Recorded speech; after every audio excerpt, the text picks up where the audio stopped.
Saya selalu alami sakit bahagian belikat dan ada kalanya sakit itu sampai ke bahagian dada dan ia berlarutan untuk beberapa minit, kemudian selepas letak minyak angin dia okey. Adakah saya sebenarnya terkena serangan jantung?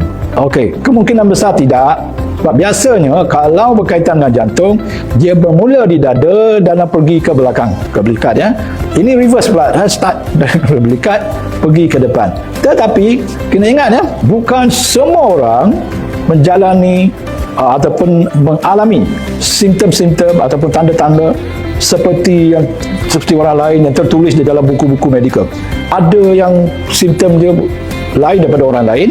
Ada utamanya kalau sampai kecil manis dan juga wanita, kadang-kadang kita tak expect langsung dia punya simptom tu. Jadi saya tak boleh kata kosong, tidak. Saya kata unlikely lah, kurang. So kalau khawatir, just go and check. Pastikan jantung anda sihat. Dan next time berlaku tak payah khawatir lah.